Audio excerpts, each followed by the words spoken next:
অনেকে খেয়াল করে থাকবেন যে নতুন ল্যাপটপ কিনেছেন, কিন্তু কয়েক মাস পরে দেখছেন আগে যেখানে 5 ঘন্টা ব্যাটারি ব্যাকআপ দিত সেখানে এখন মাত্র 2 ঘন্টাও চলে না। এখন এই জিনিসটা আসলে কেন হয়? আসলে কি ব্যাটারি খারাপ, নাকি আমরা নিজেরাই ব্যাটারি নষ্ট করি? তো চলুন একটু ডিটেইলসে জানি যে ল্যাপটপ ব্যাটারি হেলথ আসলে কিভাবে নষ্ট হয়, আর কোন ভুলগুলো করলে ব্যাটারির লাইফ স্প্যান কমে যায়। আর সাথে অবশ্যই বলবো আপনি কিভাবে ব্যাটারি হেলথ ভালো রাখতে পারেন। তাহলে শুরু করা যাক।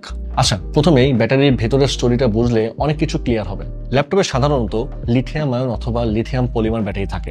এই ব্যাটারির ভেতরে ছোট ছোট সেল থাকে যেগুলো চার্জ স্টোর করে রাখে। আপনি ল্যাপটপ অন করলে সেই সেলগুলো থেকে আস্তে আস্তে পাওয়ার বের হয়ে মাদারবোর্ড, সিপিইউ, ডিসপ্লে সবকিছুকে এনার্জি দেয়। চার্জারে লাগালে আবার সেই সেলগুলোর ভিতরে আয়নগুলো ফিরে যায়, মানে ব্যাটারি রিচার্জ হয়। পুরো সিস্টেমটা চলে কেমিক্যাল এনার্জি থেকে ইলেকট্রিক্যাল এনার্জিতে কনভার্সনের উপরে।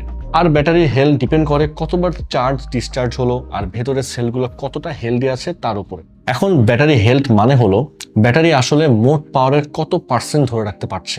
ধরেন আপনার ল্যাপটপের ব্যাটারি 50 ওয়াট আওয়ারের, এখন নতুন অবস্থায় এটা পুরো 50 ওয়াট আওয়ার এনার্জি স্টোর করে রাখতে পারে, কিন্তু 1 বছর পর হয়তো পারবে 45 ওয়াট আওয়ার পর্যন্ত, এরপর 40 ওয়াট আওয়ার, পরে আবার 35 ওয়াট আওয়ার। এই এফিসিয়েন্সি কমে যাওয়াকে বলা হয় ব্যাটারি হেলথ ডিগ্রেড, মানে ব্যাটারি নষ্ট হচ্ছে না, এফিসিয়েন্সিটা কমে যাচ্ছে। আসলে কি কারণে ব্যাটারি নষ্ট হয়? প্রথমত, সবসময় ল্যাপটপ চার্জারে প্লাগিং রেখে ইউজ করা ঠিক না। এই ভুল প্রায় সবাই আমরা করে থাকি। ভাবেন যে চার্জারে প্লাগিং করে রাখলে ব্যাটারি সেফ থাকবে। আসলে বিষয়টা কিন্তু এমন না। লিথিয়াম ব্যাটারি সবসময় 100% চার্জ হয়ে থাকলে এর উপর হিট স্ট্রেস তৈরি হয়, আর এই স্ট্রেস ব্যাটারি দ্রুত ড্যামেজ করে ফেলে। যদিও এখনকার অনেক ল্যাপটপে ব্যাটারি প্রোটেকশন মোড আছে, যেখানে 80% এর উপর চার্জ থামিয়ে দেয় অটোমেটিকলি। তারপরে উচিত মাঝে মাঝে ব্যাটারি ব্যাকআপে ল্যাপটপ ইউজ করা। যখন আপনি হেভি কাজ করবেন তখন প্লাগ ইন অবস্থায় আপনি ইউজ করলেন, আর যখন লাইট প্রোডাক্টিভিটি করবেন তখন ব্যাটারি ব্যাকআপে আপনি ইউজ করলেন। আচ্ছা, আরেকটা জিনিস মনে রাখবেন, হিট হচ্ছে ব্যাটারির প্রধান শত্রু।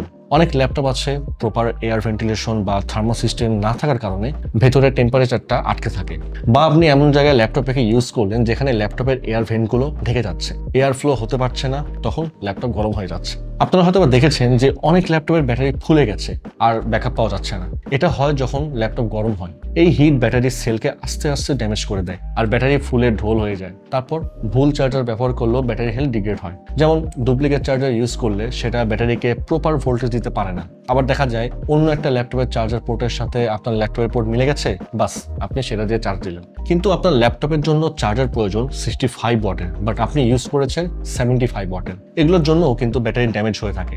এরপর বেশি বেশি চার্জ সাইকেল। একটা ল্যাপটপ ব্যাটারি সাধারণত 300 থেকে 500 চার্জ সাইকেল লাইফ থাকে, মানে আপনি 0 থেকে 100% চার্জ করলে একটা সাইকেল কনজিউম হয়।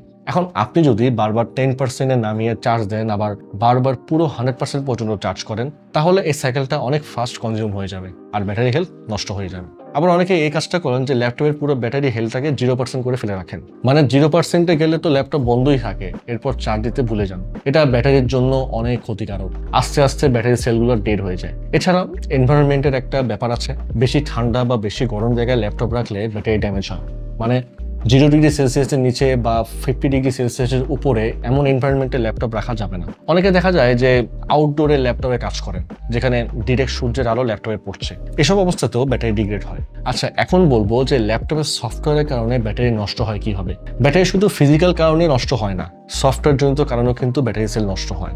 যেমন ব্যাকগ্রাউন্ড অ্যাপস বেশি থাকলে অনেক অ্যাপ কিন্তু টাস্ক ম্যানেজারে দেখা যায় না, কিন্তু ব্যাটারি খেয়ে খেয়ে ব্যাটারি হেলথ কমায় ফেলে। আবার আপনি যদি ব্যাটারি ব্যাকআপে যখন ল্যাপটপ ইউজ করেন ব্রাইটনেস সবসময় 100% রাখলে ব্যাটারির ক্ষতি হয়। আরেকটা জিনিস, আপডেটেড বায়োস বা পাওয়ার ম্যানেজমেন্ট না থাকাটাও কিন্তু ব্যাটারি ড্যামেজের কারণ হতে পারে। পুরনো বায়োস অনেক সময় চার্জিং অ্যালগরিদম ঠিকভাবে রান করতে পারে না, যার ফলে ব্যাটারি হেলথ দ্রুত ডিগ্রেড হয়। এখন আপনি কিভাবে বুঝবেন যে আপনার ল্যাপটপের ব্যাটারি হেলথ কন্ডিশন ভালো নেই? চার্জ যদি ফাস্ট ড্রেন হয়ে যায়, 100% দেখায় কিন্তু 5 মিনিটে 50% হয়ে যায়, তারপর ল্যাপটপ চার্জার খুললেই ল্যাপটপ অফ হয়ে যায়, আবার ব্যাটারি ফুলে যায়, ব্যবহারের সময় হঠাৎ শাটডাউন হয়ে যায়, আবার যদি ব্যাটারি রিপোর্টে পুর বা রিপ্লেস সুন লেখা আসে। আচ্ছা, আপনি যদি আপনার ল্যাপটপের ব্যাটারি রিপোর্ট বের করতে চান, উইন্ডোজের কমান্ডে এটা দিতে পারেন। সেটা হচ্ছে পাওয়ার CFG battery report। এই রিপোর্টে আপনি দেখতে পারবেন যে আপনার ব্যাটারি হেলথ আসলে কত।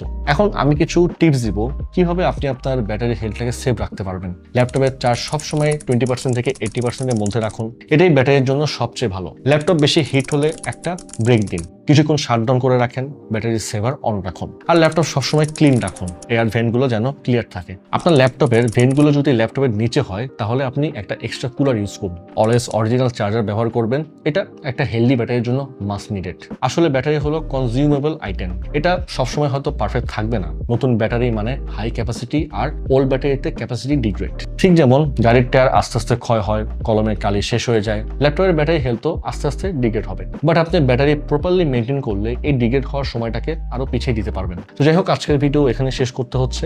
আশা করি আপনাদের ভিডিওটা ভালো লেগেছে, আর ভালো লাগলে অবশ্যই শেয়ার করতে ভুলবেন না। আর যদি কোনো কোয়ারিজ থাকে তাহলে অবশ্যই কমেন্ট করতে ভুলবেন না। আর চলো যাচ্ছি, দেখা হবে পরে কোনো ভিডিওতে নতুন কোনো টপিক নিয়ে। সে পর্যন্ত ভালো থাকুন, সুস্থ থাকুন।